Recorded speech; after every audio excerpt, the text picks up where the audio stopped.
Ẹ kúlẹ̀ ẹ̀yin ará ilé, orúkọ tèmi ni Folúkẹ́ Dáramọ́lá aya Sàràkọ́. Mo kí gbogbo ọmọ Nàìjíríà káàkiri, mo kí yín kú ọdún o, a kú ọdún, a kú ìyèdùn, èmi á ṣe púpọ̀ ẹ̀ o, ọdún ò ní mú ìkọ̀kọ̀ lára wa lọ o, a máa lò nínú ayọ̀ àti àlàáfíà.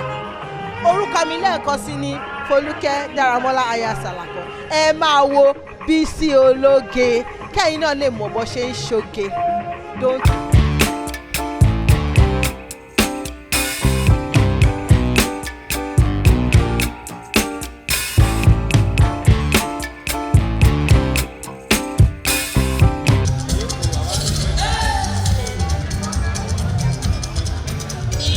No, ẹ kó jẹ́ níbà yìí, ibi náà ti máa kó jẹ́.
Èmi máa sọ Yorùbá torí mi ìdílé kàwé mi ò lọ school tó pọ̀ tẹ́mi ò bá sọ̀rọ̀ wá ní àìsàn èmi gangan ní ó yẹ kó kọ́kọ́ sọ̀rọ̀ lẹ́nu because mommy I actually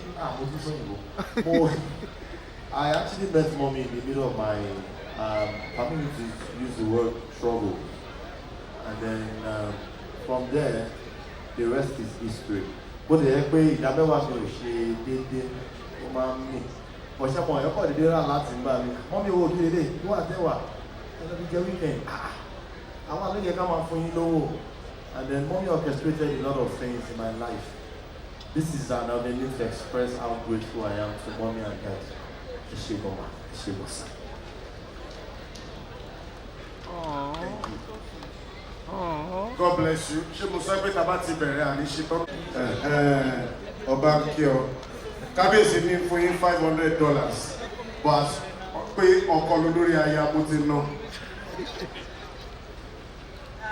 Good evening, ladies and gentlemen. Kábíyèsí o. Kábíyèsí àgbẹ̀sẹ̀ mi. Mo kí gbogbo aládéládé o.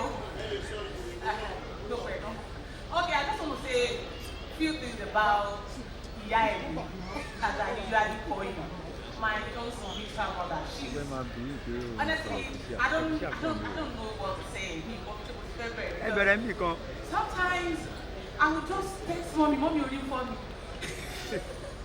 I should be like, mommy is just, she's everything. She's a mother. In fact, mommy, thank you for always supporting us. Thank you for always being there for us. Thank you for always being shoulder to lean on all the time. God bless you. Sharing Ọlọ́run á túbọ̀ máa gbé sókè sí. Inú ẹ̀mí yóò lórúkọ Jésù. Keep being you, mommy, we love you. Kábíyèsí sà. Kábíyèsí sà. Mo kí ẹ̀yin ìyá mi àti bàbá mi. Bóyá bá ní kí ọ̀sẹ̀ ìmọ̀ràn ìyàwó tèmi níbo náà ilẹ̀ àṣà. Wọ́n dagun. Wọ́n máa ń fi àdúrà àwọn gbogbo àwọn àtìsí ní ọwọ́ gan-an. Tí bá wọnú prayer wọn báyìí, wọ́n ti rí. Máa wá ṣàdúrà. Èèyàn gidi ni wọ́n. Bí àwọn ilé ọ̀sẹ̀ ìkọ̀rọ̀ yín látẹ̀yìn títí lọ́la, èèyàn kì í lè sọ tán. Ẹ ṣe gan-an, God bless you ma. Olúwa máa wà pẹ̀lú yín. Ìránṣẹ́ yóò lè dúró, á tún máa tẹ̀síwájú sí i. Ó má dàbí pé obìnrin nìkan ni wọ́n ń ṣe oore fún. Bọ́ì gíga ẹ̀dà. Ókè, iná máa sọ̀rọ̀. Àǹtí Tóyọ̀sí. Kábíyèsí, ẹ̀yin bàbá wa, àwọn màmá wa ti sọ̀rọ̀. Nǹkan tí mi fẹ́ sọ ò pọ̀. Kò yí sì kí èèyàn kó lọ bàbá ta wà ní entertainment world. Pàápàá jùlọ àwa obìnrin. Torí wípé èyí téèyàn ṣe gan pàápàá jùlọ celebrities wọ́n máa sọ pé a ṣe. Wọ́n ẹ tí ègbé ẹ láìpẹ́ wa tìlé. Ẹ fẹ́ràn èmi especially tọkọtọkọ. Ẹ mọ bó ṣe ń lọ fún mi. Mo sọ ní public place. Àdúrà yín, ìmọ̀ràn yín sí Ọlọ́run lórí ọ̀rọ̀ ayé gbogbo wa positively. A wá sí ìmúṣẹ. It's not an easy task. Ẹ dúró tì wá. Ojú òní tì mí tìlé. Before you continue to be a force to reckon with, orí ni ẹ̀rí dì. Ẹ wá ní ṣokú ọ̀sán gbọ̀ngbọ̀n. We love you, we continue to love you. Kábíyèsí. Thanks for watching this video. Please don't forget to click on subscribe button. Kindly comment and share. We drop new videos daily. Thank you. God bless you.